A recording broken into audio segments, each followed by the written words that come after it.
Probando. And I do believe that we are live. Buenas noches, gente. This is, as always, Isidro Montalvo Espinosa, broadcast coordinator for Liga Nacional Puertorriqueña en vivo. With me, as always, is my co host, the redoubtable Luisa. How are you doing? Good evening. I'm doing great. I've got vaccines coursing through my system, but I am unaffected. I'm thriving. How are you doing today? You are becoming a living god. That's right.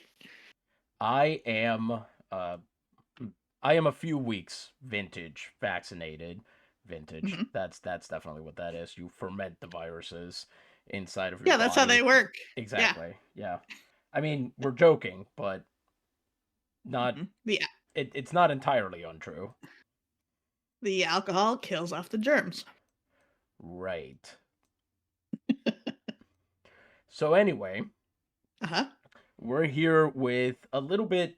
Listen, we know we're counter programming playoff baseball. We're gonna say that right up top, okay? This is not a night for your sacred cows where we don't mention our competition, okay? We're gonna All be right. right out in the open about it. We realize that a lot of people are going to be watching, Mariners, Tigers, or Cubs, Brewers, these silly teams that exist in this universe. We're not here for that. Instead, we're going to show you two teams of terrible players that are one day hoping to break through to the majors. That's what we're showing you. That's right. It's a Liga Veraniega de Principiantes matchup between, on my left, in the basically UPS uniforms, the Ristretti de Maricao, the Cafeteros' developmental affiliate, and on my right, in the blue, gold, and white, that marks them out as being dressed kind of like the Disney version of an early 1800s, pardon me, French Revolutionary Army, the Napoleónicos de Yauco. Ooh. Very excited to see what these two teams come up with tonight because here's the thing, it's an LVP game, which means it is going to be nuts. Nothing about this game will be normal. That is the one thing we can say with absolute certainty. Can I ask you to, real quick, for my benefit and probably the listeners, remind me which teams these teams are associated with? The ristretti, so that's a kind of coffee, right? A Hmm. very concentrated espresso. That is the developmental team of the Cafeteros de Maricao. Okay. The Napoleónicos, Napoleon, of course, famously was the Corsican upstart. I may or may not have nicknamed him that when in 10th grade we had to do, what were they called? Interactive notebooks. We had to put in things that reminded us of the content that we were learning in history class.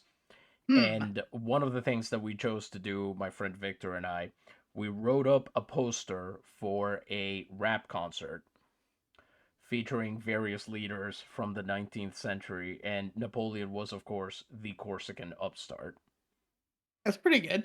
Yeah, I think some of the other ones I probably lost their luster, but for Japan there was, of course, DJ Meiji, Okay. the Meiji Emperor, Yes. and the leader of Germany was, of course, notorious OVB. Oh, man. All right. Fair. So anyway, the point is, the Corsica Napoleon was, of course, famously from Corsica, and the Corsos de Yauco are the major league team, so named because Yauco being a big coffee. Well, here's the thing. It became a big coffee town because many Corsican immigrants made it that way. The grand Okay. majority of Italian surnames in Puerto Rico and some number of the French ones appear to be from Corsica, and they would bring in a decent amount of coffee growing expertise. Some of them because they came from Saint Domingue, what we now know as Haiti. They were fleeing the Haitian Revolution. They very much wanted to keep their slaves, and they would not be allowed to do that. So Hmm. they came over to Puerto Rico at a time when the Spanish crown was looking for ways to actually squeeze profit out of the island in a way that it really Yeah. hadn't before. Before the 19th century, the Spanish crown really uses Puerto Rico mostly as a way station, Mhm. and honestly turns a blind eye to a lot of the smuggling that was happening around the island. Most of the non-San Juan ports, that's what they were involved in. Ah, okay. But then in the late 18th and early 19th centuries, you start to see, with the rise of a professional engineer and sort of scientific class in Spain, which took longer than it did in a lot of other European countries, at least in the way that Northern Europe has generally held it to be. Those engineers and economists and so on would devote themselves to trying to squeeze out all the profit that they could out of the remaining colonies. And in Puerto Rico, that meant let's actually use this agricultural land instead of just kind of having most of the island be not really exploited systematically. Hmm. So both teams are coffee related this time, you're telling me. Yes, yeah, very true. Yeah, this is, you might say, this is a double shot game. I might say that. Uh, by the way, good evening, Will. Glad you're here for this one. Uh, this is going to be nonsense, people. We have no idea what's going to happen.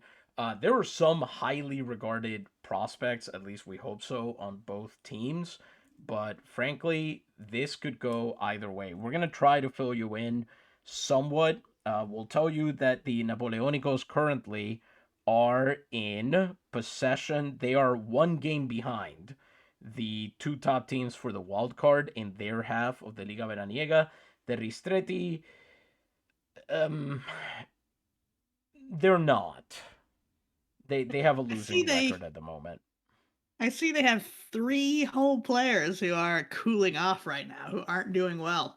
Yeah, they're not doing so hot, unfortunately for them. And It's a shame. yeah, we'll see if this fixes them at all. I'll tell you right now, I'm looking here at the top prospects for the Maricao organization, and boy, these are not guys that I would think we're gonna see in the major leagues for any real length of time. That's the way I'll put it to you.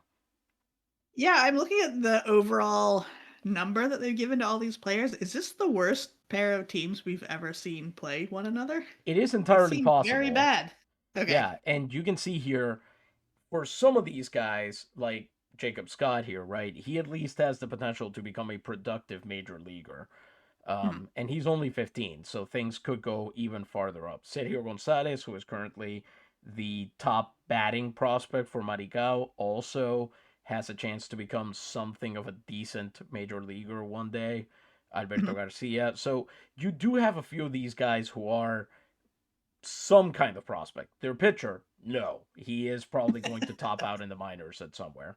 And then Darn. if we look over to the other side, well, Americo Sosaya right away here for Jauco, immediately we can see that he actually seems pretty great, that one day he will be a productive major leaguer. And in fact, Jauco is bringing it. We've got several guys here, all of whom seem to be at least average, if not above average. So they Nice. they are clearly stockpiling prospects, which is good because Jauco, the major league team, sucks right now. Oh Truly man. just misbegotten team at the moment. The prospects are not dire, but the current system is dire. Mhm. So it's time we headed down to the game. This stadium for the Napoleónicos is called El Marenguito, named after the Battle of Marengo, which is also Oh. what Napoleon named his horse after. Oh, okay. Pardon me, I gotta up the volume here. I can't hear the crowd at all. It is a 2,381 strong crowd. That might be more than the Corso Stadium currently has. It's raining. Temperature is 28 degrees and the wind is blowing right to left. And before we continue here with our starting lineups and we get to our first pitch, we of course need to have a word from the best and greatest, the Jupiter Optimus Maximus of our sponsors. Louisa, who are we talking about? That, of course, is Dr. Gonzalez and his wonderful wood tar liquor. Folks, 70,000 patients have been cured over 15 years with it. Chronic colds, rogue coughs, abundant chest discharges, asthma, bronchitis, and other respiratory ailments, all cured. It helps with consumption and also bladder catarrh, which is inflammation. It purifies overhumored blood, and it whets the appetite for fattening. Not to be confused with other Dr. Gonzalez wood tar liquors, except no substitutes. And, of course, it's sold in all good pharmacies, especially San Juan's own Farmacia Guillermetti, at the corner of Calle de San Francisco and Calle de la Cruz. Will says that's a nice wooded area back there beyond the walls. It is. Yeah. I think the area beyond the walls, that was, I want to say that was a Ryan Gosling movie. He played a bike thief. The actual I movie feel is like I called The know Place what you're Beyond the Pines, Yes. which is the I feel Native like I know American what you're name of getting at, but- Schenectady. Yes. Or But I couldn't rather, get there. Schenectady translates to that, yeah. I do like that this forest seems to contain some post-apocalyptic skyscrapers and then also maybe some castle ruins. That's great. It's definitely the kind of level you'd get on disc 4 of a Final Fantasy game. Yeah, for sure. Alright, the starting lineup for the visiting Ristretti de Maricao. Ironic that they're getting the... So we've got the Italian accent on one, and the people named after an Italian on the other. Nice. Leading off and playing second base, number 16, Ignacio Rodriguez. Batting second and playing center field, number 10, Sergio Gonzalez. Batting third and playing shortstop, number 20, Esdras Fuentes. Batting fourth and catching, number 19, Adan Martinez. Batting fifth and playing third base, number 13, Nicolas Castaño, which translates to Nick Chestnut, which, again, ironically, would make him better suited to being on Yauco's team, given that the chestnut is a big deal in Corsican cooking. Batting sixth and the designated hitter, number 17, Godofredo Varela. Ooh. Batting seventh and playing right field, number 5, Alberto Garcia. And if you were wondering, that sounds like a suspiciously all Puerto Rican lineup. Worry not. Batting eighth and playing left field, number 9, the Welshman, Jacob Scott. And batting ninth and playing first base from somewhere in Canada, number 23, Lloyd Gibbon. And now, the starting lineup for your Napoleónicos de Yauco. Leading off and playing shortstop, number 50, Zizzy Colossal Plug. Batting second and playing right field, number 26, Mexicano Nathan Moran. Now there's a name. The names on this team are out of control because batting third and catching from Cuba, number 27, Americo Sosaya. Everything from A to Z? Mm-hmm. Yeah, they probably call him El Alfabeto. Yeah, there we go. Batting fourth and playing second base, number 27. Hang on. Are you allowed to do this in the OVP? I was unaware of this rule. They're having a little fun with us. Are they all 27? That would be great. awesome. But Scotsman Kenneth Buchanan. Actually, it's funny you mentioned that. There is no way to do this yourself. The game has to do it. If you try to assign a number to a player that is currently already on another player's uniform, the simulator will not let you do it. Interesting. So the only way to do this is for the simulator to mess it up on their own. That's great. Batting fifth and playing left field, number 11, also Cuban, Nicolas Briseño. Batting sixth and playing center field, number 18, from Venezuela, Juan Castro. Batting seventh and playing third base, a lot of Cubans on this team, number 16, Valeriano Cardoso. Batting eighth and playing first base from Ireland, number 6, Mooney Tynan, who has the grayest mustache a 17-year-old has ever deployed. That's a fake mustache. He bought it, but he bought one the wrong 100%. color. And batting ninth and playing at the designated hitter, also from Ireland, number 49, Deneen Miller. Pitching tonight for the Napoleónicos, de Yauco, number 4, Ademar Saldaña. He's had a pretty good year at the back end of this rotation. Fastball, curveball, changeup, and sinker. Utterly conventional arsenal. 148 and 2/3 innings, 10 wins, 4 losses, 108 strikeouts, 65 walks, ERA of 2.78. He faces Ignacio Rodriguez, who is sitting on an OPS of 679. It's time we get this done. Let's start playing this game. Napoleónicos versus Ristretti here at El Marenguito. Yauco, second in their division, trying to at least get the wild card and get into the playoffs. As Saldaña throwing the 2-2 pitch. Strikes out Rodriguez with a sinker. 3 curveballs in a row. Getting a ball, a called strike, and a foul, followed by a changeup for ball 2, and then a called third strike at the bottom of the zone. Rodriguez protests, but he sits down.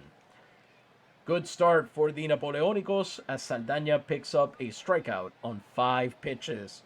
Here comes Sergio Gonzalez, OPS of 718, 3 home runs, and 17 runs batted in. 1 out, bases empty. So 1-0 count. Sergio Gonzalez launches that 1-0 pitch, a fly out to center field. Castro has it in plenty of time. Another sinker, and they make the catch. It's out number 2. Needed only 2 pitches to retire the hitter that time.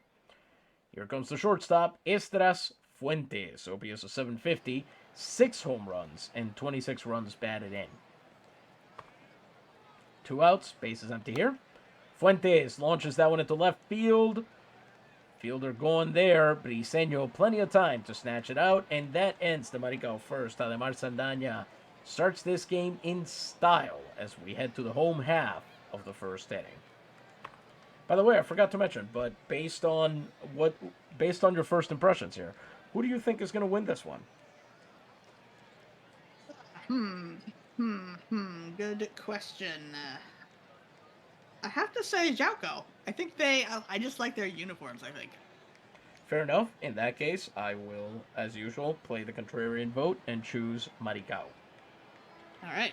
This is a bad idea because the man I am hitching my wagon to is number 29, Fraser Miller Soldier Spy, who is sitting on 111 innings of pretty bad ball so far. 4 wins to 7 losses, an ERA of 3.97, 99 strikeouts to 56 walks. You can see the control rating of 9 here.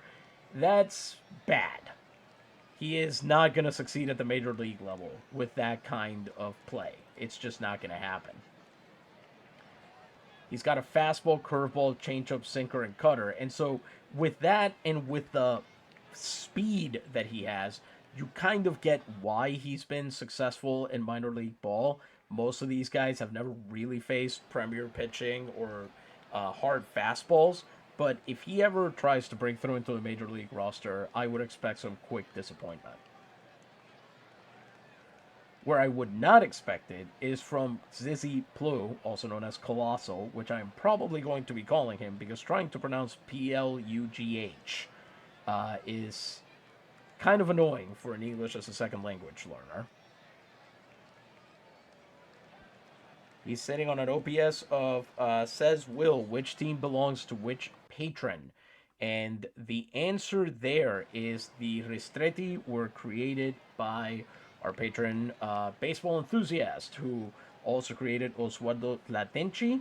The Napoleónicos were created by this little priest right here, so that our special prospect could have a team of his own that had nice uniforms. Zizi Plu was created by our longtime patron, actually our newest patron, but still a longtime patron, C. Seiler. Plu is sitting on a 530 OPS, 2 home runs, 12 runs batted in. He's actually done a bit better this year than last. He's also got 24 stolen bases on 27 attempts. This is a fast dude. And we have to admit that we made a mistake here and added up the days wrong. We thought that we were going to see him pitch rather than play shortstop. because he has improved massively from the mound. It's night and day from last year. He's still not the pitcher you would want him to be to break into the major leagues, but this year he's actually above average. He has positive wins above replacement as a pitcher. He's controlled the home runs. He's reduced how often he walks guys. All of those are important traits. And he's striking out a lot more guys. Okay. But today he's playing shortstop, unfortunately, so that's what we're going to see. And it looks like he's going to walk on the 3-0 count here from Miller. He issues the free pass. Flew draws the walk on a fastball inside. 4 straight pitches, and we should be off to the races very shortly. Alan Martinez, not the world's most, shall we say, active catcher. So this should get interesting. Here comes Nathan Moran de Dos Pingüe. OPS of 749, 7 home runs, 22 runs batted, and 13 more stolen bases. Let's see if Colosso can get himself in position to take advantage of a base hit. First pitch, there he goes, and he is in. His 25th stolen base of the season. He's in scoring position for his teammate right here. Man on second with no outs and a 1-0 count on Moran. A 3-1 count from Miller, and he misses again.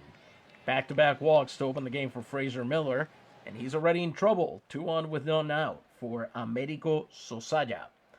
El Alfabeto is sitting on a 687 OPS, 7 home runs, 25 runs batted in. Let's see what he wants to do here. Miller so far throwing all fastballs.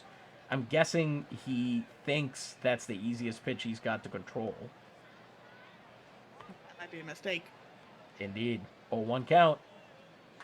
Sosaya launches that one, and it's a flyout on the warning track. Garcia has it. They do not move the runners. Darn it. Very unfortunate. It was almost out of here. High fastball there. Sosaya not quite able to bring the bat around on it. Long flyout, and certainly a sign of things to come. Both because it was almost a home run and because the deputy commissioner startled and almost left the room entirely. For those of you who are unaware, the deputy commissioner is my cat. She doesn't like yelling about baseball. She doesn't like baseball. I don't understand why she's even involved with the league. That's what they want at the top level. They want people who don't like baseball to This make is the true. cuts, the stop you decisions. from watching games and things. Yeah. Yes, exactly.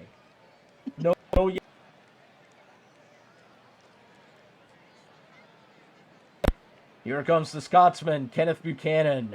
887 OPS, 15 home runs, 45 runs batted in, 18 stolen bases, 2 on and 1 out. Let's see if he can make it happen. First pitch to him. Launches it. It's a line drive into the corner in left field, and Plu is off. That's going to be down for a base hit. The only question is how many bases they'll advance. They advance 2. Moran moves to third.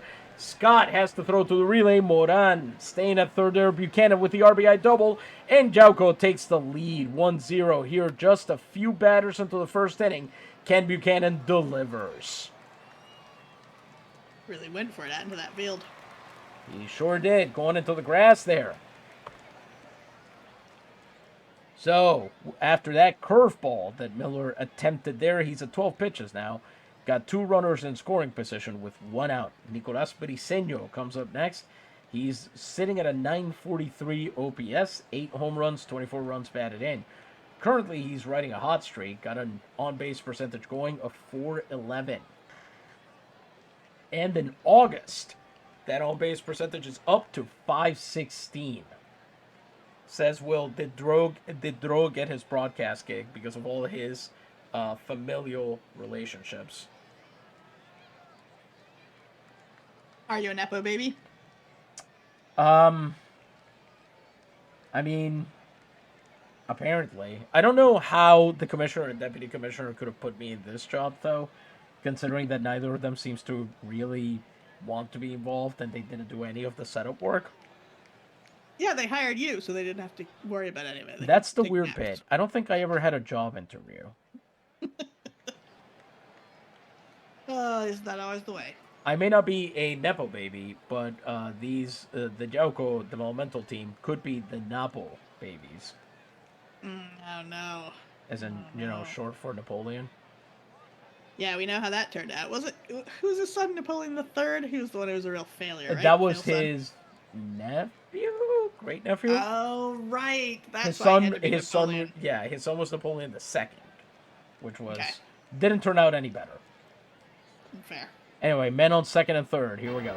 Briseño on the 0-1 count launches that one into the air. That looks to be a fly. No, it's not. It is over the wall and gone. Nicolas Briseño with his 9th homer, and Yauco suddenly ahead 4-0 here in the bottom of the first. Woo! Clear those bases. Miller just 14 pitches into the game, giving up 4 runs as those walks come back to haunt him.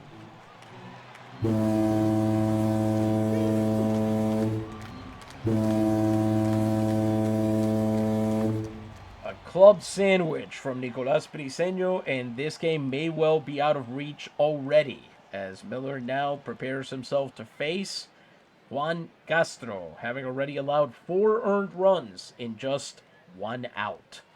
Castro sitting on a 456 OPS, 1 home run, 9 runs batted in, and 3 stolen bases. 1 out, bases newly empty. Castro on the 0-2 count strikes out on the fastball. That is Fraser Miller's 100th strikeout of the season, and he will now attempt to finish the inning out against Valeriano Cardoso. 481 OPS, no home runs, 10 runs batted in, and 3 more stolen bases. 2 outs, bases empty. It's a 1-1 count. Miller rears back. Cardoso grounds out to the shortstop, Fuentes. Fuentes to first base, and that ends the inning. But not before Yauco combines 2 walks and 2 hits to produce 4 amazing first inning runs. Already Maricao in trouble as we head into the second inning. But before we continue, August 27th, as it turns out, is a day redolent in history around the Liga Nacional Puertorriqueña. Luisa, I believe you have some words for us about that. I do. August 27th, 1881. In the midst of a thoroughly middling season, Ramon Rodriguez of Arecibo puts up 6 hits against the Combatientes de Cabo Rojo. He drives in no runs, although he scores 2. He's one of 3 Lobos to put up 6 hits in the 19th century, all of whom are surnamed Rodriguez. But are not related, by the way. That's the weird bit. I was going to say, speaking of familial relationships, but apparently not. Yeah, that was my immediate thought. Are all of these guys, did they all play for Arecibo because they were all cousins or something? And I guess it is possible that they're distant cousins, but they are not. None of them is from the same town. And in that era of Puerto Rico, it would be weird to have. Most people didn't really leave their area for a while yet. That seems like the kind of thing that turns into folklore, where people with the last name Rodriguez says that, we're just naturally better at baseball. They start to develop little stories about that. That's right. But yeah, that was a 6-hit game, right? Is that what he put up? Yes. Yeah. The 6-hit game is one of those things that is becoming increasingly rare, especially as more pitchers go for the strikeout.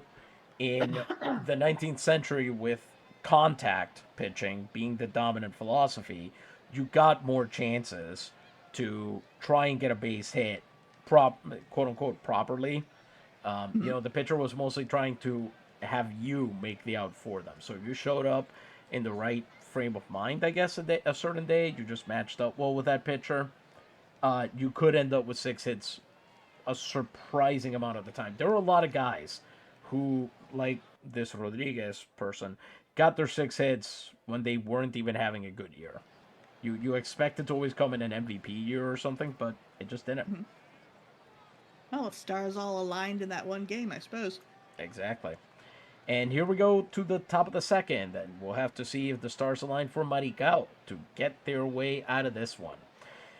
Ademar Saldaña, 8 pitches to get through that first inning, which included a strikeout. He will now face Adan Martinez, the catcher, who's currently sitting on a very good season. Average of 354, OPS of 1164, 12 homers, 28 runs batted in.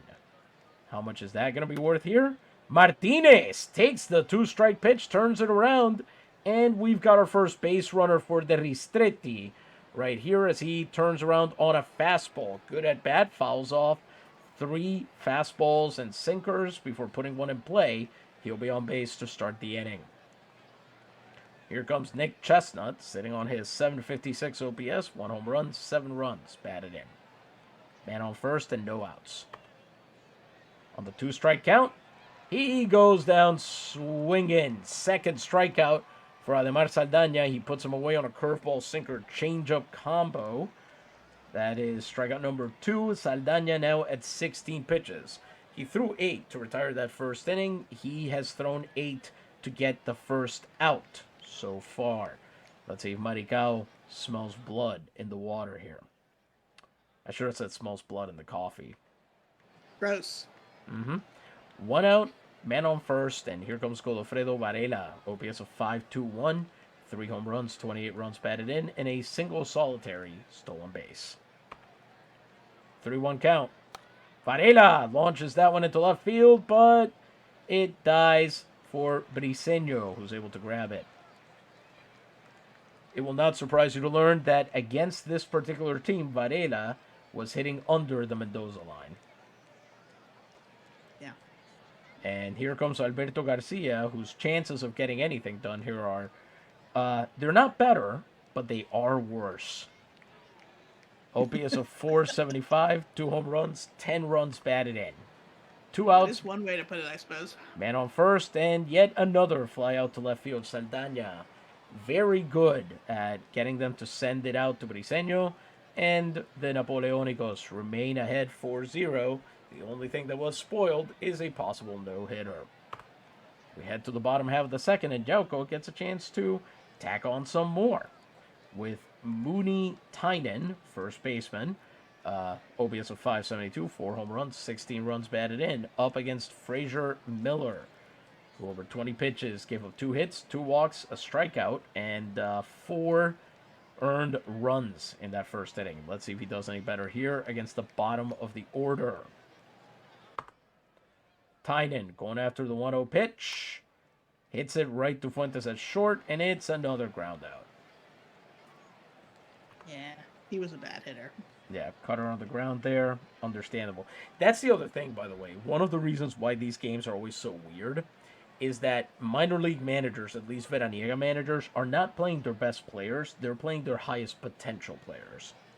Ah, interesting. So, given a choice between playing a 19-year-old, say, who is pretty much top of his game, but he kind of, and would be good at the minor league level, but he's not going to be a good overall ball player, and playing a 15-year-old who in a few years might be awesome at the major league level, but right now sucks, they will play the 15-year-old.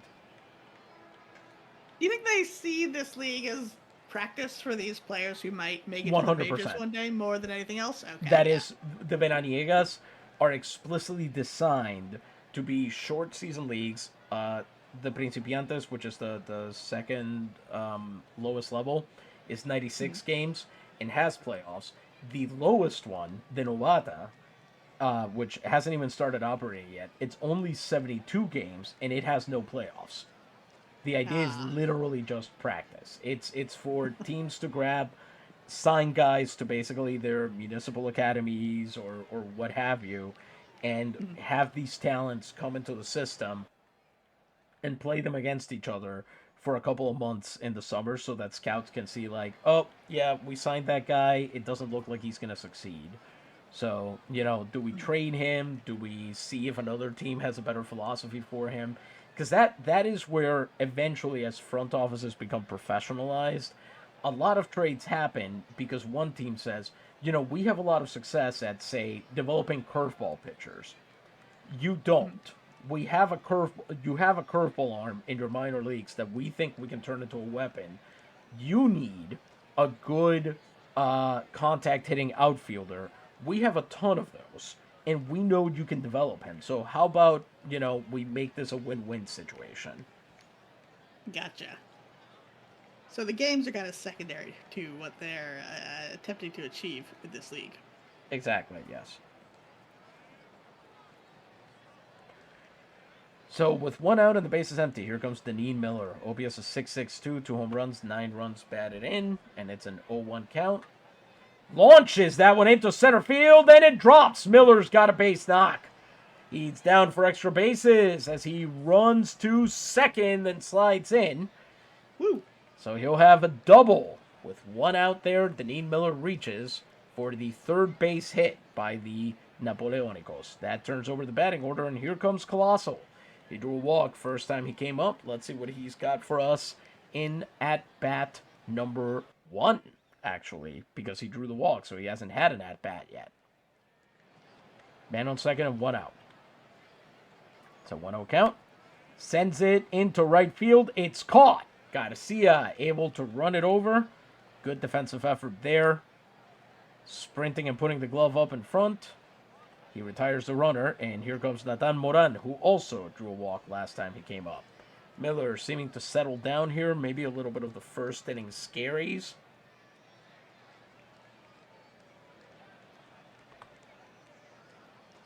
With the 0-2 count.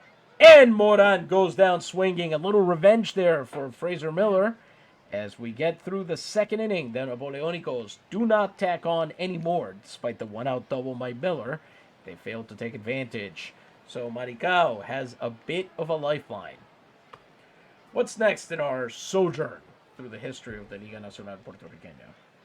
We're going to jump from 1881 to 1890, and on August 27th, 1890, in the midst of a thoroughly middling season in which he lost twice as many games as he won, Acasto Martin still manages to become the third pitcher and first Northpaw to throw a perfect game, victimizing the Corsos de Yauco for 5 strikeouts. I forgot it was against Yauco. Yeah. And it was by a Maricao pitcher. Oh, was it? How perfect is that?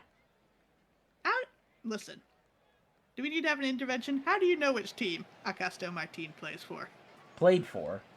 And because I wrote the entry? That's too much knowledge to have right at the tip of your fingers. Trying to think if I know off the top of my head every perfect game that's been pitched. The first one was Juan Rodriguez. That was for Cabo Rojo. Do you remember when? No, not the year. Okay. 1881, I want to say, but I could be wrong. And probably am. Acasto Martin, he actually may have been the second pitcher, not the third. I know the other pitcher in the 19th century to throw one was Cristobal Espinosa for Patillas. Mm-hmm.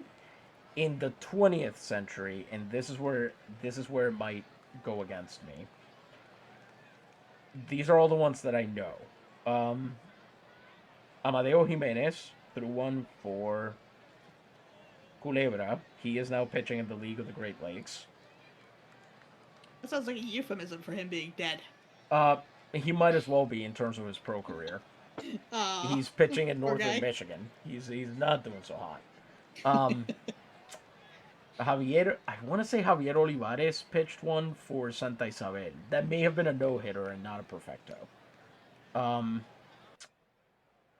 What's his name? I think last season Alberto Garfias pitched one for Quebradillas. There was definitely a Quebradillas pitcher. I don't remember if it was Garfias, for sure. Okay. And the one that I am going to remember forever is Emilio Castillo, because he is the oldest pitcher to throw a perfect game. He threw one at 37 years old, and promptly his elbow just disintegrated and ended his career. Well, if you have to go out, that's the way to do it. Exactly. The fact that he got to have that accomplishment is one of those baseball magic stories that's unbelievable. Yeah. Yeah. That's It's great. literally just for the love of the game Puerto Rico edition, Hmm. which means it's better because no Ken Costner involvement. Exactly. Everything's a little bit better without Ken Costner. Agreed. The cost of Costner. That's what I would call it. That should be your documentary. Exactly. Oh my god, can you imagine just digitally removing Ken Costner from movies and just pointing at it and going, "See how much better this is?" Waterworld is just a boat floating around for a while with nobody on it. That's right. Yes. Susan Sarandon is just having sex with no one in Bull Durham.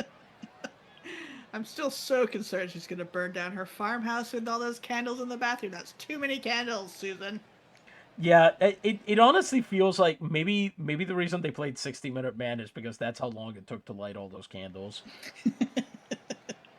Yeah, yeah, probably true. Yeah.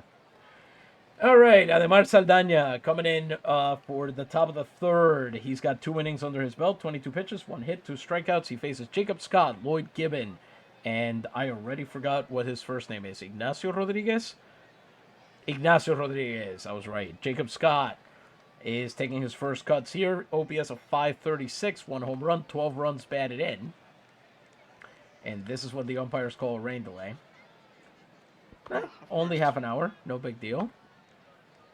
Jacob Scott, I believe, is about to get plunked. He is 2 for 18 against Yauco, and sure enough, he gets nailed by an errant sinker. So he'll be on to start the inning. Maricao once again getting the leadoff hitter on. Let's see if they can follow that up. Here comes Gibbon. He is, well, honestly, he's mostly been gib off. OPS of 520, 3 dingers, I guess that's something, and 16 runs batted in.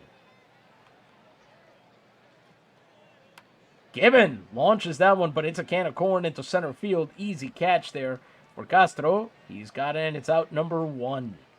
That turns over the batting order for Rodriguez, who is 0 for 1 on the day. He is coming up with a man on first and 1 out. Rodriguez on the 3-0 count draws the walk. 4 straight fastballs to put him on, and now it's Saldaña who's got some trouble brewing. 2 men on with 1 out for Sergio Gonzalez, who's 0 for 1. 3-1 count for Sergio, and he draws the pass. That'll load the bases. Oh man, exciting.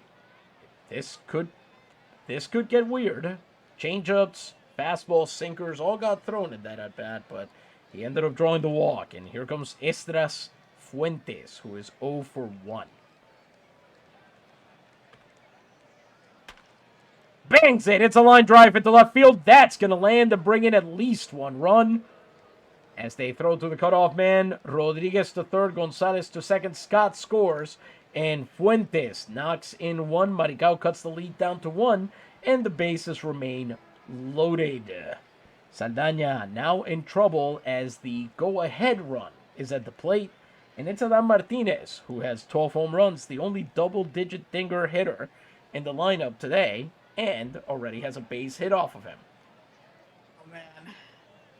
This could get interesting. 1-1 count for Adam Martinez.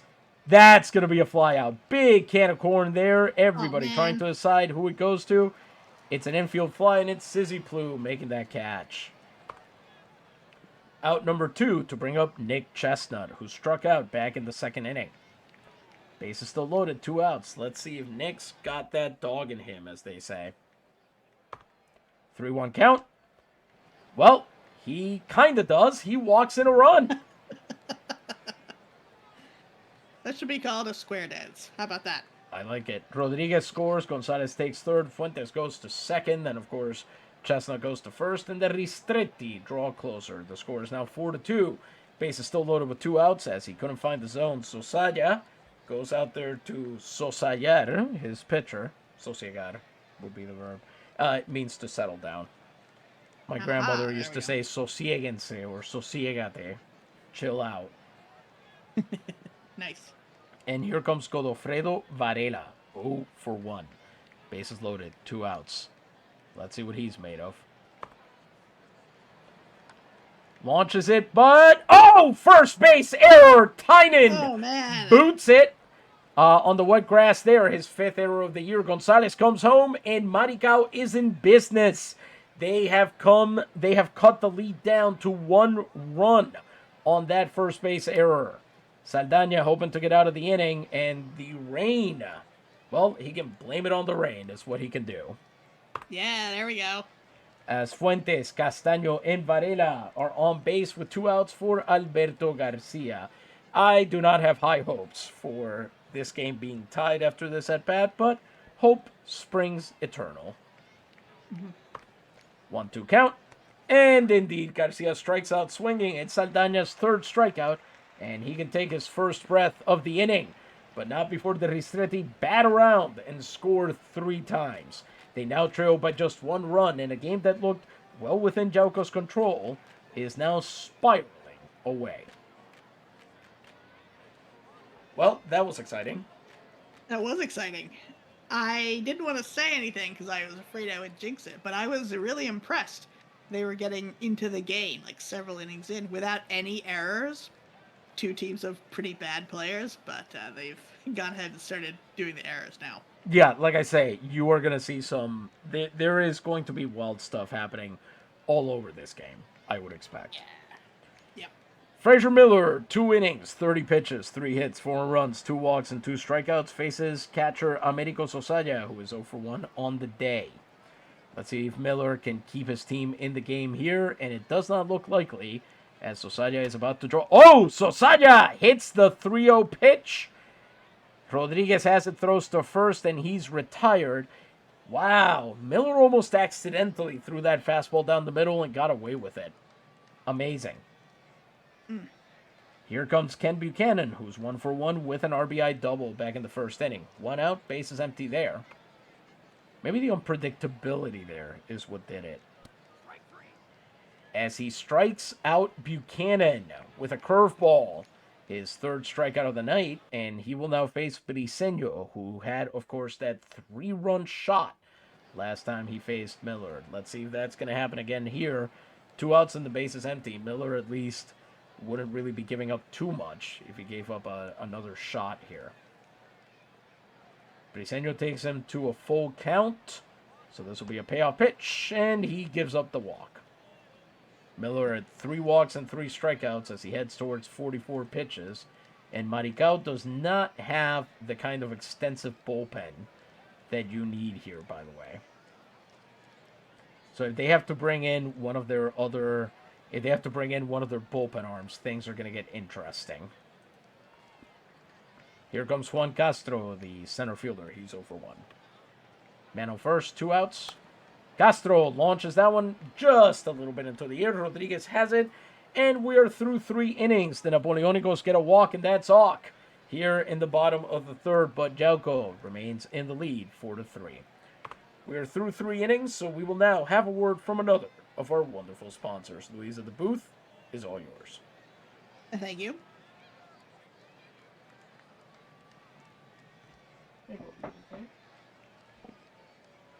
Let's see now. What news shall we have today? Some of these are in several parts, and I don't want to do that. Here we go! Folks, I'm going to tell you about the pawn shop of Don Francisco Tinaud. At number 46, Calle de la Cruz. You know where that is.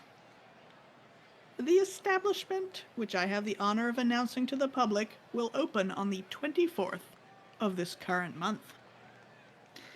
It is not a new institution. Pawning has been part of human history since antiquity, and today France, England, Germany, the United States, and almost all civilized nations are well supplied with firms dedicated to this industry, thereby proving that they have a natural origin and purpose, and that they fulfill an essential need for developed peoples. To wit, they remedy the urgencies of the poor, when friendship is powerless to help and charity cannot be requested. The pains and miseries of the domestic home find immediate relief thanks to a mere article whose value can purchase a day's sustenance or perhaps the medicine necessary to save a dear child's life. They grant the artisan and small industrialist access to sums that would be unattainable by private credit in order to extend the radius of their production and thereby reach a broader capacity for production. In certain moments, the more well to do call at the same door, and without harming their family's trustworthiness, always find resources with which to confront sudden situations that even the most prudent man cannot foresee. Even when vanity and vice approach their safes and lockboxes, it is all to the good, for they avoid ruinous transactions of the sort produced by a spirit whose blind impatience and passionate impetuousness leads to excessive speculation. That's all that I have for you today, but I do have a note that there are 7 more paragraphs to the original ad. So apparently Don Francisco is doing well enough with his pawn shop to not have to worry about the cost of ads printed by the page or by the word. I like the reassurance at the beginning that the pawn shop is a natural human institution and that civilized people all agree that it's very good to have them. So don't even worry about it.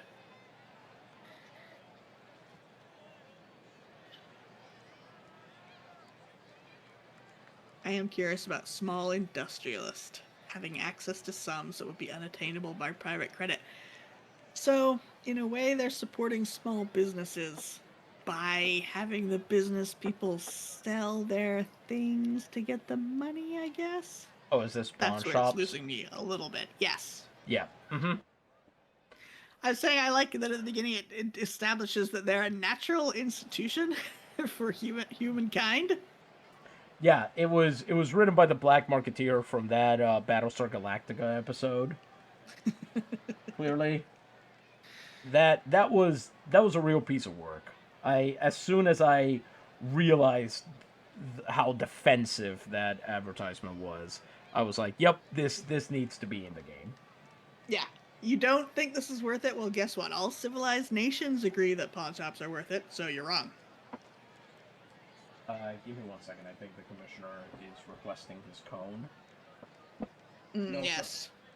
Sir. No, sir. Oh, the commissioner.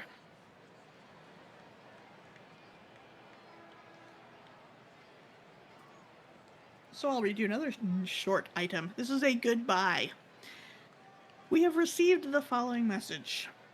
I would be remiss in my duties if, as I separate myself from the country where I leave behind so many of my affections, and to which I am bound by links of eternal gratitude, I did not publicly state that those affections and that gratitude will live forever in the deepest parts of my heart. Whatever my future luck may be, I will never forget the days that I lived in Puerto Rico, nor the ample evidence of appreciation I received from its educated inhabitants. And that is from Joaquin de la Costa. I like that implies that it's uneducated inhabitants treated him Yeah, very differently. yeah. He's letting people know, you know who you are. If you were nice to me, I will miss you. Yeah, the rest of you fake friends. Yep. All right, top of the fourth, Ademar Saldana, 48 pitches over 3 innings, 2 hits, 2 runs, 3 walks, 3 strikeouts. He faces Jacob Scott, who drew a walk. Got hit by pitch last time he came up, and this time launches one into right field, but not enough. It's apparently called a humpback liner, what just happened there, and Moran has it. I guess it's called that because it emits a very loud, high-pitched song as it flies out to right field and destroys the planet. Oh, a real whistle ball. Yeah, sure. Mm-hmm. Yeah. Yeah. That's actually what they were seeing in or hearing rather in Star Trek 4: The Voyage Home. It was actually just like baseballs flying into the outfield. Yeah, if you build it, they will come back in time to steal some whales. Have you heard of I think it's called Beat Ball? Is this the one for vision impaired players? Mm-hmm. Mm-hmm. Yeah, I have heard of it. Don't know much about it. We used to have a game around here. I don't know if we still do. I used to read the newspaper for a service called Reach Out Radio. Hmm. Around here, that was a project of the local public radio station and then the Alliance for the Blind and Visually Impaired. Um, I would read the local news. I would read obituaries. Once I got to say happy birthday to the mother of one of my students on air, which was really cool. Um, Nice. but she's the one who hit me to that. She mentioned that beat ball was this thing, and I never got to go, and I really wish I had because it sounds like a lot of fun. Yeah, it does. Hmm. All right, here comes Lloyd Gibbon with one out and the base is empty. Just one pitch, a fastball needed to retire Scott there. Gibbon on the 2-2 count. Sends that one into left field. Briseño charging it back, and he's got it. Out number two. Two flyouts from Saldana, who's had more success with that than anything else, as he now faces Ignacio Rodriguez, who struck out and walked against him so far. Two outs, base is empty.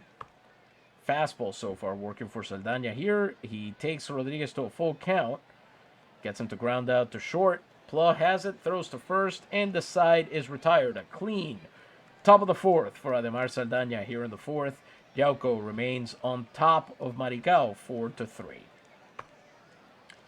So Ristretti, wow, he hit that curveball. Let's see, Rodriguez already. He hit that curveball way inside. That should have plunked him. I'm impressed that he put that into play. So here in the bottom of the fourth, Valeriano Cardoso comes up. He's 0-1. He faces Fraser Miller. 45 pitches over 3 innings, 3 hits, 4 runs, 3 walks, and 3 strikeouts. After that disaster of a first inning, he's been doing quite a bit better. Cardoso takes him to a full count there and draws the pass. Well, do you remember what happened the last time Miller walked the leadoff guy? Is that when the bases got loaded? No, that's when he allowed 4 runs. Oh, well, that's almost as bad. Yep. So here comes Mooney Tynan, who's 0-1. He's probably looking for a bit of redemption here after he booted the ball that allowed Maricao to pull within 1. And man, Miller just lost the zone there. I don't know what he was trying. It's not clear what move he was trying to do with this fastball and cutter here. But his foot slipped out from under him and he fell on the pitch. Yeah. 0-1 count. Bunts. Tynan bunts. It's a successful sacrifice hit. It's rare to see someone bunt and not like telegraph it so far ahead of time that you know they're gonna bunt. That's great. Cardoso makes it to second successfully into scoring position for Deneen Miller, who got a double last time he came up. Let's see if he's interested in adding to his legend today. Man on second and 1 out. Oh, hello. Big fly out to right field. Let's see if they try to run the tag up the runner, and they do not. They decide not to challenge Garcia's arm in right field. Sure. And here comes Colosso. He's 0-1. 2 outs. Man on second. Let's see if he's got some more interesting play in him here. It's a 1-2 count. He plays that one to short. Fuentes has it. Throws to first. And just in time gets him to end the bottom of the fourth inning. Yauco once again with a walk and nothing else. They remain in front, but for how long? We are through 4 innings. Yauco ahead 4-3. On this day, in 1893, 4 players, 3 of whom were in the midst of thoroughly middling seasons, hit important milestones on the same day. Lares center fielder Luis Vega, whose speed on both the base paths and in the field was truly something to behold, steals his 500th base. His 844 total steals for the 19th century would put him at 36th most of all time. Zacarias Arribas, who took until he was 36 to actually have a decent year on the mound, somehow stuck around long enough to win his 200th game. Trujillo Alto outfielder Elias Camero, who finished the 19th century with more than 2,000 hits, 1,000 runs, and 900 stolen bases, and won 4 fielding awards in left field, steals his 700th base. And finally, catcher Luis Garcia, who had played for Loiza for 17 seasons before being traded to Guanica at age 34, finally scores his 1,000th run. He was actually in the middle of a truly nightmarish age 39 season, putting up garbage numbers that implied he was literally a third as capable as an average hitter, and unsurprisingly chose to retire. He would also retire with more than 2,000 hits and, more likely to explain his longevity, a reputation as a defensive mastermind behind the plate. Yeah, there are two ways to get to 2,000 hits in the 19th century. There's be good at hitting, Uh-huh. or be so good at something else that you are around forever. Yeah. So And do we know how many years I'm trying to figure this out. He had 17 seasons before being traded at age 34. Do then we know he how many played seasons he 5 had? more. So he played 21 years. He retired after the Wow. 1893 season and he began playing in 1872. Incredible, especially for a catcher, destroying his knees Mhm. that whole time. Wow. Well, and at the time he would have probably destroyed his back because I think at the time catchers Yeah. caught bent over rather than on their knees. You know, you're making me think it must have been very strange to be a catcher across the fads of catching, like from bending over to squatting. Mhm. That'd be a hard transition to make. I think 8 years in is when they started wearing masks. I forget who it was. I think it was a guy. I want to say it was a catcher for Culebra who started wearing them. Okay. His was a very crude thing, but yeah, apparently because if you're catching bent over, right, where your face is actually not all that different from where it is now. Yeah. And I guess he got hit and decided, obviously this sucks. Yeah. So he started changing that around some. Makes sense.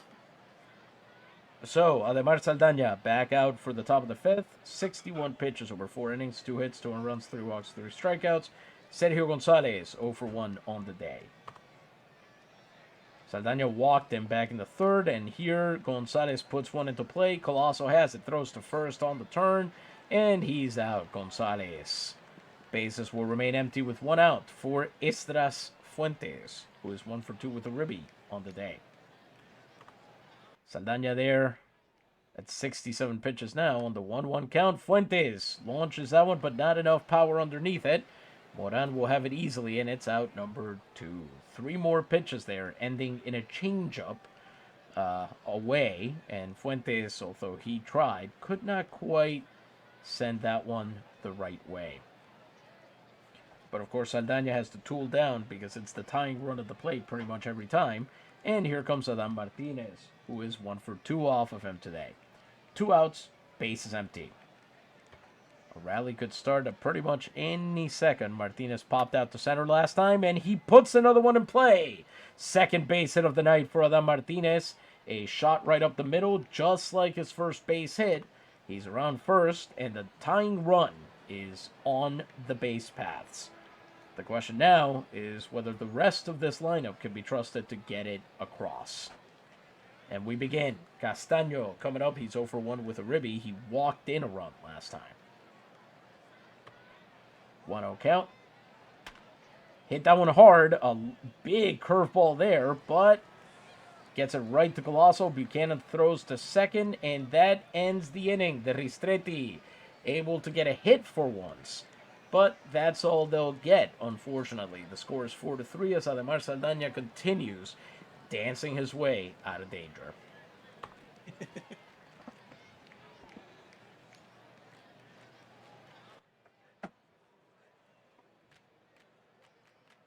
pardon me, just had to take the opportunity to close the door there, just in case any more of the commission staff want to interrupt the broadcast. I like that that's the time the audience picked to do their clapping and chanting of "Let's go, let's go." Yes, they were like, oh, he finally shut up. We can do this. And it is very weird that they all have access to the same traveling troupe of what sounds like a sea shanty chorus. Mm-hmm. Yeah. You'd think only the coastal towns would get that, and yet. I mean, Yauco is a coastal town, to be fair. Maricao is not, but Maricao, fun fact, between the 2000 and 2010 censuses, Mm-hmm. censuses, the Asian and Pacific Islander population of Maricao doubled from Wow. 1 to 2. Oh. Wow, that's something. Yep. Fraser Miller back out for the bottom of the fifth. 58 pitches over 4 innings, 3 hits, 4 earned runs, 4 walks, 3 strikeouts. Faces Nathan Moran, who's 0 for 1. Nathan Moran, who's 0 for 1. On the 0-2 count, sends that one to Fuentes at short. He turns, throws to first, and that's out number 1. Fuentes to Gibbon, and he nails him. 1 out and the base is empty. That was a sinker from Miller there. He will face Americo Sosaya, who is 0 for 2 on the day. Sosaya hits that one in the air, out to center field. Looks like it'll get caught, as Gonzalez has all the time in the world to camp underneath it. That's out number 2. If I'm Sosaya, I'm like, you know how some batters, when they get into the box, will draw a cross with their bat? No. Yeah, that's the thing. They'll draw it in kind of the dirt. Okay. If I'm Sosaya, I'm drawing a Z. like I'm Zorro. Yes. That makes sense. Possibly even 2 Zs. At which Like point the ZZ umpire's Top. like, could you chill out with this? And you're like, no, it's my name. I'm gonna have you're gonna need to calm down here. Yeah. Kenneth Buchanan comes up. He's 1 for 2 with a ribby. Oh, I did not realize that he was originally in the Marcianos organization. That's new information to me. Wait, so he's moved down from the No, he Marcianos? got traded. Oh. He was in the Marcianos organization. He wasn't on the Oh, okay. Marcianos proper. Okay. Anyway, it's a 3-1 count, and that fastball gets dunked into left field for a hit there by Buchanan.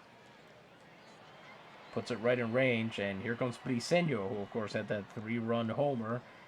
He's hitting .464 in August. I would not want to be Fraser Miller right now. He's going to spray and pray this one, I think. Oh, here we go. There's a steal attempt. Buchanan makes it in safely. He's stolen base number 19 on the season. With 2 outs and a 1-0 count. That was a changeup he ran on. Let's see if they do any better here. Briseño walked in the third. He had that home run. He's been gotten out. But there's still danger here. 1-1 count. Briseño, can of corn in the infield. Miller exhales as he runs to cover first base. Rodriguez has it. The Napoleónicos, as we are through 5 innings, get a hit, and that's it. The score remains 4-3, and Maricao gets yet another chance to respond. Only 2 half frames in this entire game have featured actual runs being scored, huh? And so many runs. That's the amazing thing. Indeed. So what's next in our history of the Liga Nacional Puertorriqueña? Well, on this date, August 27th, in 1896, in the midst of a thoroughly middling season, Rey de Juana Diaz, Hernando Cabrera, steals his 700th base of the 19th century. His wheels had been gone for a few years by this point, but he would make something of a resurgence in the 1900s. By 1907, he had accrued almost 1,100 steals. That's impressive. He's the guy. Hernando Cabrera, what a guy. Honestly, his success this year, he actually cooled off in August, but he's been a pretty amazing player. He's something like the 6th or 7th or 8th player to make it to 3,000 hits. A real Mr. 3000. Exactly. And the fact that he's still out there playing, he's 41 or 42, you know. He's not a young man anymore, that's for sure, but he's still having success on the base paths. He's still hitting at the plate. He's still a team leader. He's about the one of two good things going for the Reyes right now. They I might was not gonna even say, make you the must know playoffs this this guy. year. Oh, darn. They're tied, or they're one game behind the Señores de Ponce Boo. for the division lead. I think they have the same. They might not have the same amount of wins anymore. They did, but Ponce had played one fewer game, and so they had one fewer loss. So their percentage Ah, was better. We'll see what darn it. happens. Yep. So this guy is excellent at stealing even in his 30s and 40s. That's incredible because that takes a lot of athletic expenditure to do a steal. Indeed, they don't use him as a runner nearly as much anymore. He's still pretty good at it, but they just don't do it as frequently. And granted, that may be more about the environment of this year. Success rates for base stealing are way down. Ah, It okay. had hovered 54, 56% between those two for Mhm. most of the 1900s. This year, it's under, I want to say it's gotten under 53%. They're getting better at spotting it. I guess so. Or maybe a bunch of catchers where strong arms graduated. Yeah. Also, what probably helps is that you have more pitchers that are trained to hold runners on and pick them Yes. off. And that certainly is not helping matters. Mhm. All right, we go to the top of the sixth. Ademar Saldana, 73 pitches over 5 innings, 3 hits, 2 runs, 3 walks, 3 strikeouts.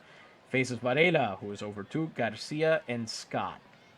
Varela should be the only tough out here as he takes him to a full count and proceeds to get a base knock off of him. Uh-oh. That's a base hit into short center. It's a single.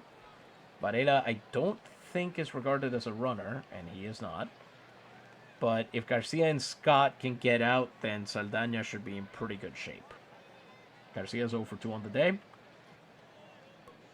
And he goes for the bunt. It's a good sacrifice hit. He moves the tying run to second as Cardoso has to charge it and throw.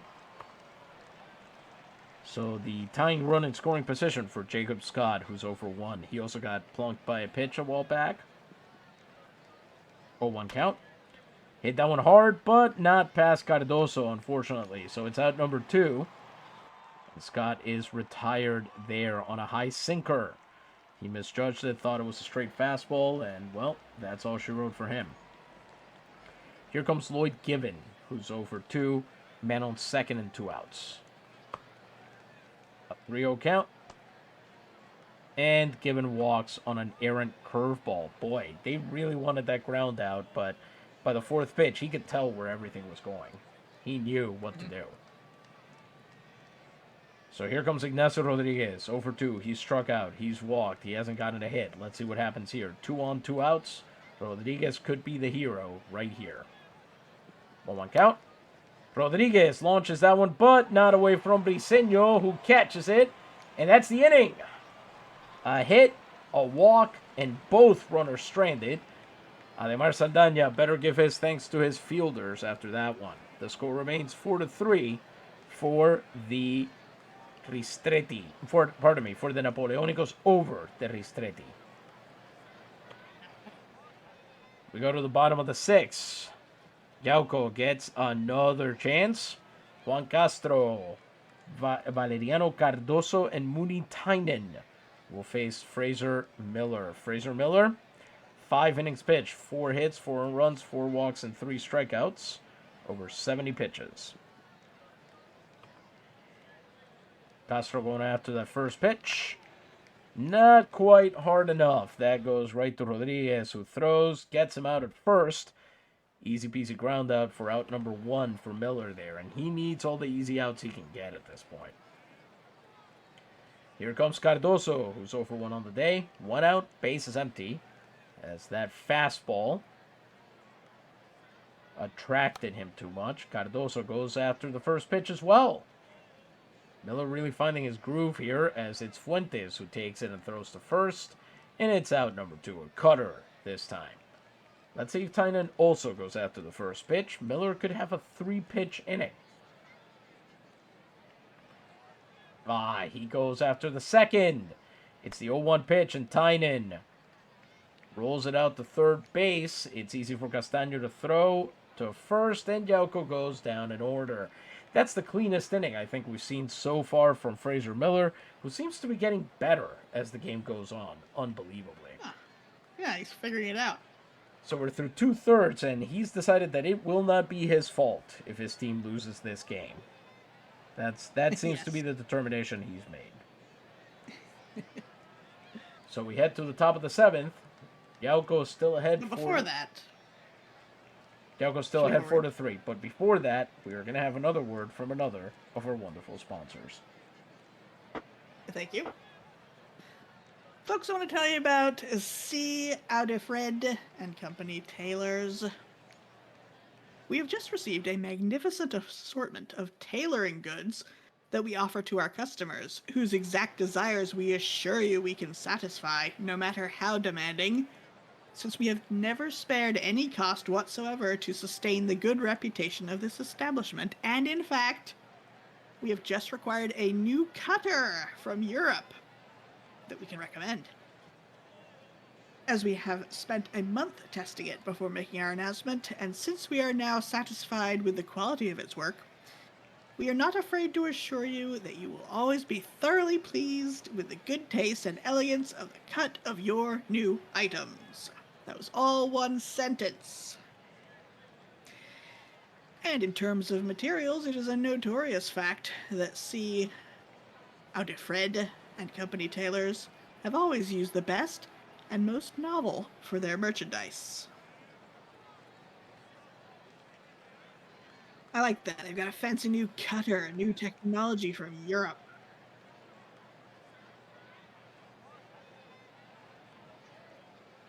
It does. I mean, obviously, cuts fabric, we know that much, but is it able to stamp things out in patterns? That'd be tough to do when you're making bespoke clothing, because you need to have different measurements along all different edges. I wonder what a cutter means in this situation.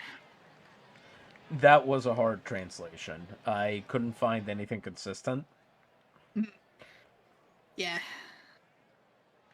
And there's so many different types of fabric cutting things that you use if you're a tailor. Yes.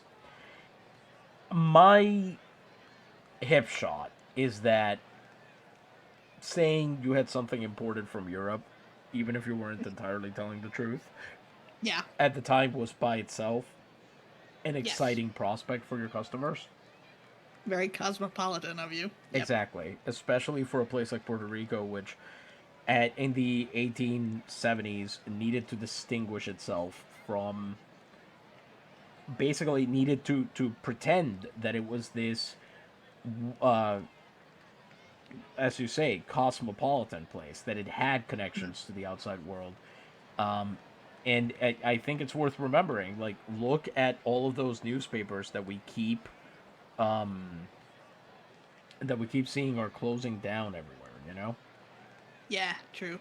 There's really not a whole lot of availability for or a whole lot of audience for a paper that is focused on the middle class of Puerto Rico, because there isn't much of a middle class to start with. Now, granted, that is at least partly because the Boletín Mercantil was not at all pro-autonomy, not pro-independence, not, it was very much in favor of the Spanish crown, and that is part of why there wasn't that much audience for it, because it didn't really have that political stance. Yeah, makes sense. Oh man, I do like the spin of this though. It's a tailor shop. You're getting beautifully tailored garments. Hopefully, they have a new cutter, new technology. This seems very fancy. There's this new thing going on. Maybe they can charge a little more. You can't really tell, you as a layperson, if quality cutting has gone into your garment. I feel like so they can kind of just use the air of fanciness and not have to do anything tangible with it. Exactly. Exactly. And I mean, how different is that from now, right? Yeah. You don't know that the stuff that's going into your fancy food is organic or not. You only have the word of the company for it. Yeah, exactly. So it's the same thing. All right, here we go. Top of the seventh, Ademar Saldana, 89 pitches over 6 innings, 4 hits, 2 runs, 4 walks, 3 strikeouts. Faces Gonzalez, Fuentes, and Martinez. Gonzalez sitting on an 0 for 2 batting line so far. Let's see if that improves here. Over 3, pardon me. As he, on this 2-1 count, launches it to third base. Cardoso to Tynan. Great defensive play there. Even if the simulator doesn't agree. Had to throw off his back foot to get him out across the hallway, and he does so. Out number 1. Here comes Fuentes. He's gotten a hit off of Saldana in this game. He's batted in a run. Let's see what he's got for us. Base is empty and 1 out. 1-1 count. Fuentes, his second hit of the night as he punches it through the left side gap in the infield. It's a base knock. He'll be on board with a single. And let's see if Adam Martinez, who already has 2 hits on the night, wants to move this further. Interesting. This says he was acquired on June 29th. Oh, he used to be on the Soles. Well, in the Soles organization, again, I should say. Hey, earlier this season, on July 19th, he had a 5-hit game. And on July 22nd, he hit 3 home runs in 1 game. Wow. Wow. How many players have done that? Hardly any, I bet. And the Liga Veraniega de Principiantes, there might be a bunch, actually, in that league. Just because the pitching is so uneven.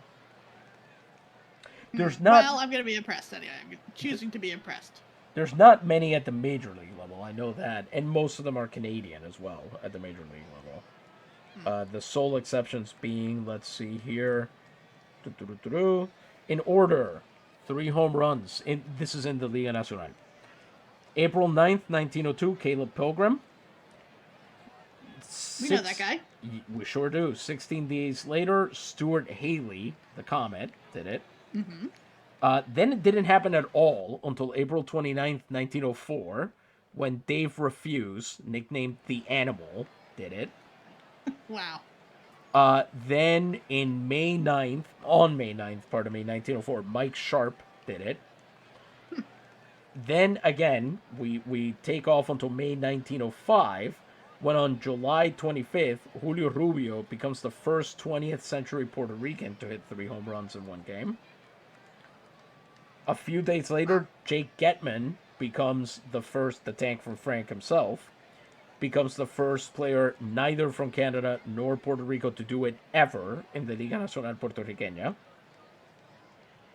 August 22nd, Caleb Pilgrim does it again, becomes the first 20th century player to do it twice, and I believe the first one to do it for 2 different teams. Wow. And then, September 15th, Grant Johnson, Home Run Johnson, does it for Guayama. He had signed mid-year. His contract had gotten bought out from the League of the Great Lakes. And then on October 11th, he hit 4 in 1 game. Wow. That's wild. First player in history to do that. And the answer is that 3 home runs have been done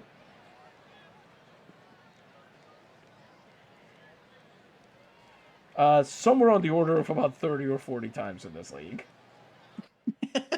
Well, I will not let you rain on my parade like you're trying to do, and I'm still going to be impressed, because I certainly couldn't hit 3 home runs.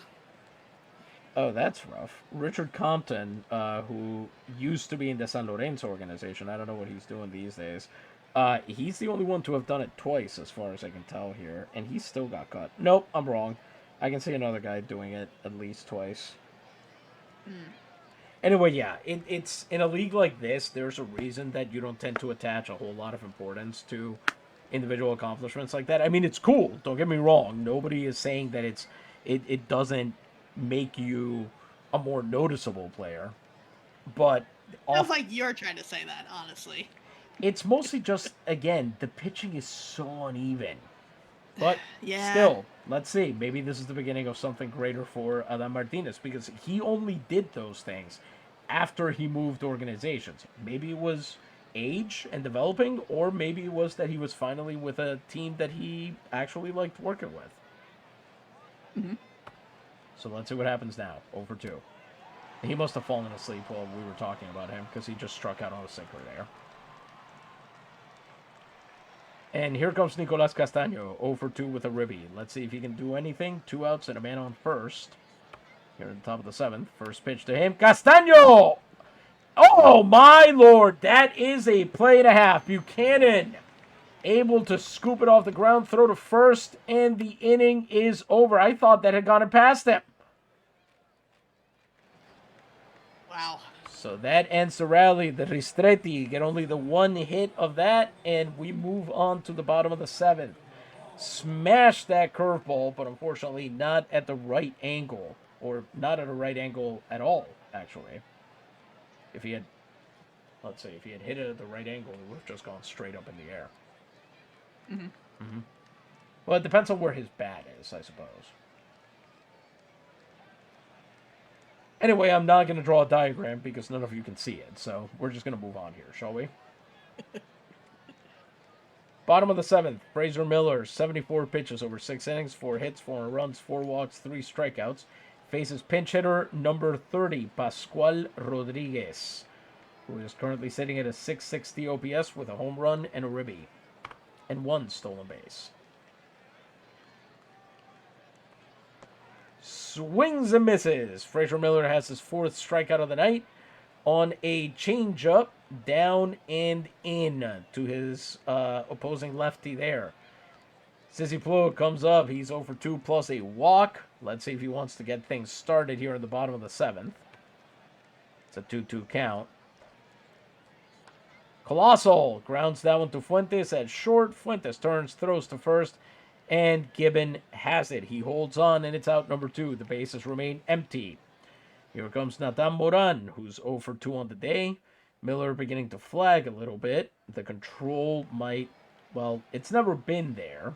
As you can see from these ABs, he's always got at least 1 wild pitch in there. Not a literal wild pitch, but a pitch that doesn't look like it should be there. Mm-hmm. Let's see what he does with Moran. 0-1 count. Moran launches that one, but it's right into Scott's glove. The inning is over. The Napoleónicos go down in order. The score is unchanged. We remain 4-3 as we are through 7 innings. A curveball almost right down the middle, and he still couldn't put it in proper play. Unfortunate. Jeez. Do we have one more note from... We do, yeah. I was confused about where you might be reading a poem if you were going to read a poem, but that's not now. No, unfortunately, I couldn't get a hold of one. Okay. So then I can tell you a little piece of trivia for August 27th, 1902. In the midst of a thoroughly above-average season, Cedra shortstop Anibal Reyes hit for the cycle against the Soles, becoming the second Palomas player to do so. This is especially noticeable because Anibal Reyes, at the time, was also a serving Roman Catholic priest with the Salesians of Don Bosco, a profession to which he would return after his baseball career was over. Which, by the way, it's not. He's still playing baseball in 1907. That's incredible. Now, why would his diocese allow him to do this? Well, he's a Salesian, so he isn't attached to a diocese. He's part of an order. Okay. And apparently the Salesians believed that... So, in our world, right? Baseball... So it always had... Obviously, there were Irish Catholics, and there was a Cuban in the very first season of the National Association of Baseball Players. So it was always a little bit more hospitable to Catholics. But the fact that a country like Puerto Rico picked it up and exported it to other Catholic countries really made it a way bigger deal for the church in LMP verse. And I guess they decided, here's this seminarian, basically, He's very talented at baseball. Okay. He does his studies. He professes his vows. And then it turns out that some of the teams that have been looking to recruit him, they say, "Hey, are you still interested in playing baseball?" Uh-huh. And he's like, "Well, no, I'm going to be a priest. I told you this." Uh-huh. And the Salesians kind of say like, "But what if you could do both, though? What if what Mm. if you could play baseball for the Lord?" I love that. I also love that here's this guy.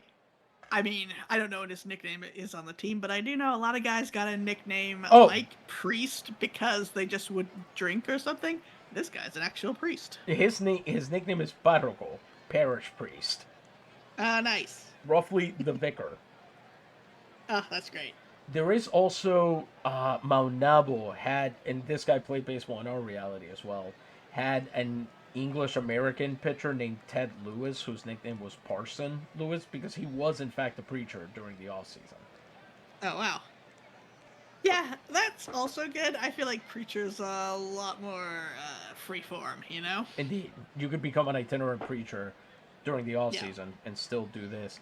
Reyes, I think what's kind of cool is he would play ball, and then the same day that he might be a shortstop for the Palomas, he would also be saying mass later on that day. So it wasn't like he ignored the priesthood to be a ball player. I'm imagining he is hearing confession and people come in just to tell him how disappointed they were in the team this week, and he's just Mm-hmm. in there getting mad. He can't get mad, but he's getting so mad. Oh, this is very interesting to me. At this time, you are not supposed to know who the priest is in the confessional. I mean, sure, but, you know, a small town, you do know, don't you? That's actually when I was a child. I learned that it is tradition in Puerto Rico to not go to your own parish for confession Oh, interesting. because you should not your priest should not be the one that you are confessing to. It should be somebody who has no other attachment to you. Mm, Which it does I make don't know if sense. that's a thing elsewhere, but I remember when I told my father that I had confessed to my local parish, he was like, "That's not how you're supposed to do it." And I'm like, "Okay, cool. How are you supposed to do it?" Yeah. And he explained. Anyway, it looks like we've got some defensive movements here for Yauco. Juan Castro, number 18, has switched over to left field. Number 11, Nicolas Briseño, has switched over to first base. And Ramon Rivero, number 14, is now in center field. Ademar Saldaña, however, number 4, is still pitching. He's at exactly 100 over 7 innings. 5 hits, 2 runs, 4 walks, 4 strikeouts. Pardon me. He faces designated hitter Godofredo Varela, who got a hit off of him last time. Do they not have another pitcher? I see he's getting kind of tired They there. don't have very many now. They have Okay. 2 bullpen arms. Yeah. Varela out to Buchanan. And here comes our first pinch hitter for the Ristretti. Number 7, Aristodemo Rodriguez, who is normally a pitcher. He is 1 for 3 on the season as a batter. He is not a good hitter. I don't know what we're doing here. 1-0 count. Rodriguez puts that one barely in play, but it's to Colossal, who throws over to first base and retires him. Aristodemo Rodriguez, by the way, his nickname is El Aparato, the device. Well, it's better than the tool, I suppose, huh? Yeah. And then lastly, a new pinch hitter, number 28, Maximiliano Gonzalez. He's doing all right, actually. OPS of 832. 2 home runs, 7 runs batted in. Let's see if he can get something going here with a 2-out rally. Bases remain empty. It's a 1-0 count on Gonzalez. Launches that one, but unfortunately Moran has it in plenty of time. That will end it. The Ristretti go down easy here in the top of the 8th, and Yauco, and I know you're getting tired of me saying this, has another chance to respond. Fraser They're running Miller, out of those. well, they're ahead, so really they're just trying to pad the lead, but Fraser Yeah. Miller comes up. 7 innings, 86 pitches, 4 of everything. And here comes Americo Sosaya, the catcher, who's 0 for 3. He draws his little Zets in the dirt. And on the 1-2 count, Miller He gets him to not fly out as, oh, that is over the center fielder's head. He has to make the throw on the run. Gonzalez misses it, and it's a leadoff double. So Saya has his 10th double of the season, and Fraser Miller has to be removed from the ball game. Huh. Something went in his right arm, apparently, as he threw the pitch. Might explain the weird path that ball took. Gonzalez unable to dive for that one, go to ground properly. Had to throw to the relay man, Fuentes. Throwing to second, but they've lost their pitcher, and they've got a man on second with no outs. Yeah, that... See? I told you. You should have pulled him. You should have done it. You should have listened. I'm not managing either team. Not you. Them. Now pitching for the Ristretti de Maricao, number 57, Yapeto Puga. 65 in the third inning, 6 wins, 3 losses, 24 strikeouts to 33 walks, so hold on to your butts there. 3.31 ERA, fastball, slider, and changeup. This is not a good pitcher. This ought to get interesting, especially as he's facing Ken Buchanan with a man on and no outs. Buchanan already has 2 hits. Let's see if he wants to make it a 3-hit night. It's a 2-2 count. And he strikes him out. Buchanan goes down swinging on 4 successive fastballs after an opening slider. That's out number 1. Man still on second for Nicolas Briseño, who's 1 for 2 with that 3-run homer he hit back in the first inning. 1-2 count. Hits that one to Fuentes. He picks it up, has plenty of time to throw to first. Briseño out. And unbelievably, Puga might get them out of this. I mean, never say never, but here comes Juan Castro, who's 0 for 3. 1-0 count. Castro to third base. Castaño has it, throws to first, and Castro is gone. The Napoleónicos, after that leadoff double, the Ristretti change pitchers out and freeze them out. Nothing else doing on the base paths as we head to the top of the 9th. So, Ademar Saldaña back in to try and close this one. The Ristretti have 3 outs to make something happen here. Do you think they will? No. Honestly, no. Yeah. What do you think? I agree. I don't think it's going to happen, but who knows? Ademar Saldaña, 105 pitches over 8 innings, 5 hits, 2 runs, 4 walks, 4 strikeouts. Faces new pinch hitter number 12, Igor Castillo. He's currently sitting at an 812 OPS, no home runs, 2 runs batted in. And he plays baseball, of course, when he is not serving Dr. Frankenstein. It's a 1-1 count. Castillo launches that one into foul territory. Easy catch for Sosaya. 2 outs away. Here comes Ignacio Rodriguez, who is 0 for 3 on the day. 1 out, base is empty. Rodriguez so far has had a terrible game, and he'll have another more terrible game here as he hauls in, as he's unable to evade Moran, who hauls in that out. And here comes the last chance for his ball club, number 42, Virgilio Martinez, 771 OPS, 3 home runs, 16 runs batted in. 2 outs, base is empty. Can Saldaña end it all here? Let's find out. 2-0 count. Martinez punches that one into the corner, and the tying run will be on base. So we continue with some tension here, as that is a 2-out double to try and save the ball game here by Virgilio Martinez. Good work with the pinch hitting to bring up Estras Fuentes, who's got 2 hits on the night, plus a ribby. Well, they've got another chance. They are just a little bit back from the dead. Just a bit. I'll believe it when I see it. Exactly. 0-1 count. Fuentes hits that one to Colosso. He throws to first. And the ball game is over. Yauco wins the squeaker here 4-3 as the Ristretti go down on a ground out from their shortstop. Victory formation assembled. Now, of course, we do have to recognize that the Napoleónicos won this one partly on the unfair play of having 2 different players wearing the same number. And what a great number. Mm-hmm. Ademar Saldana gets his 11th win of the season, 2 earned runs, 4 walks, 4 strikeouts. Fraser Miller takes his 8th loss, allowing 4 of everything but 5 hits over 7 innings, and unfortunately, it looks like he's injured. Uh, Oh, oh, dead arm, out 2 weeks. jeez. It's a Well, shame. he has a teammate who's an Igor. Maybe they can fix him. Find somebody else's Yeah, arm that to would put be on good. there. Yeah, exactly. A very low offense game, even though it didn't feel like it. Only a couple people with 2 hit games. Everybody else pretty much at the mercy of whatever mistake the other team made. Mhm. Yeah, it's Basically, a very yeah. strange game. What? That's just it. It didn't feel like a low offense game, but it clearly is. Yeah.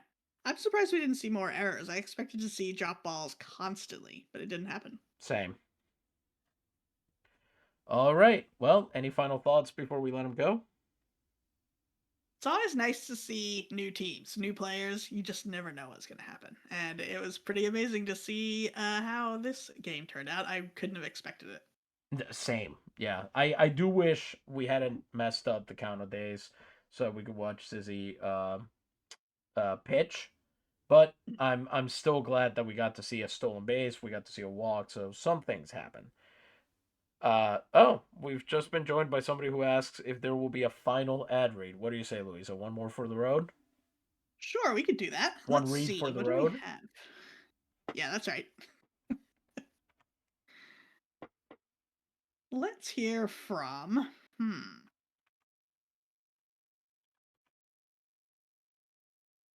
The Empire State Gas Machine. Ooh. For lighting boarding houses, general stores, churches, and public offices. Agents in the capital, Enrique Saint-Chamond. The Empire State Gas Machine, which can currently be found operating by the hundreds, and which everywhere leaves whoever uses it satisfied, produces brilliant uniform lighting with unbeatable illuminative qualities, with no more heat than the minimum required for its own production, without any risk whatsoever, and cheaply, since a gallon of gasoline, which costs between 20 and 30 cents, can feed its burner, of the type called argon, for a period of 50 hours. Its mechanical construction is simple. It is not subject to breakdowns. Its management requires no more intelligence than needed to wind it up. And caring for it is less difficult and less annoying than caring for any old kerosene lamp. Its appearance is beautiful. It functions with a little regular cleaning. It occupies very little space. It does not expel any stench, nor does it increase your risk of fire. It would behoove the property owners of this island to introduce this gas machine, as it would reduce the many inconveniences suffered by using kerosene and other existing methods of lighting. Okay, we need to talk about one thing. Yes. How is it possible that there is a gas machine Uh that huh. does somehow not increase your risk of fire? I really like that. I like that it's going to be so much better than a kerosene lamp to have a gasoline powered lamp right in your house, I guess, or in your business. How is that? Hmm. Nothing about this makes any sense whatsoever, No, it doesn't. which is why I love it. So it burns gasoline. Cheap This gasoline, by the way. it's hurting my head. Yeah, it burns gasoline for light, which Mm-hmm. is apparently safe and clean and everything good in the world. Yes, it does not expel any stench because what we all know about burning gasoline is it Mhm. doesn't smell like anything. Yeah, what could that be in comparison to? Whale oil, I guess? I suppose. Apparently kerosene, but Yeah. How much does kerosene smell? I I do have remember it no having an idea. odor, but not. I've only been camping with it a few times, but not as much as gasoline. That's for sure. Yeah, exactly. I wonder if what it's trying to say is if it somehow has some kind of chimney or something that instead of, expelling the stench directly into your nostrils, it somehow Mhm. drives it away from you. That's the only way I can construe this. Franchise Time Machine goes, it's almost like they had a crystal ball to view our current gasoline lit modern world. Yeah, we're all on those. They're almost gasoline lighting all of us by telling us that it doesn't Hmm. expel any stench. Yeah, If it sure only there seems was a like it. shorter way to say it than gasoline lighting. Oh, great stuff. All right, bueno gente, this is wonderful. We'll be back with some more. Yeah, of course. We love doing the ad reads. Although this does mean I should probably translate some more. But that's okay. They're fun. Um, They are fun. What I like is so many of them are one sentence that spans an entire paragraph that I don't feel like I can stop as I would if there was a period, so I have to get out of breath reading every single one of them, which is kind of fun in its own way. It's like a runaway freight train. yeah, that is, trust me, it is the same exact thing in Spanish. It is no different. Oh boy. I wonder if they paid by the sentence. Maybe Um, they found a loophole for that. I mean, I've always assumed that it's all ad space, the same way that it is now. Yeah, You pay for a certain amount. that would But I'm make sense. wondering, if somehow the if it was like sent via telegram or something, and so the typesetting would be minimal. Yeah. Yeah, that could be it.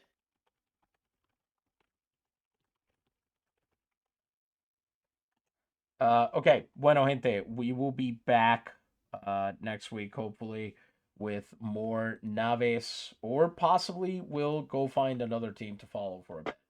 We're not sure quite yet, but for tonight, this has been a wonderful game, and we'll see what we can bring to you soon enough as we wrap up this 1907 season. The Navegadores are on a real tear. They're something like 105 and 18 or 19.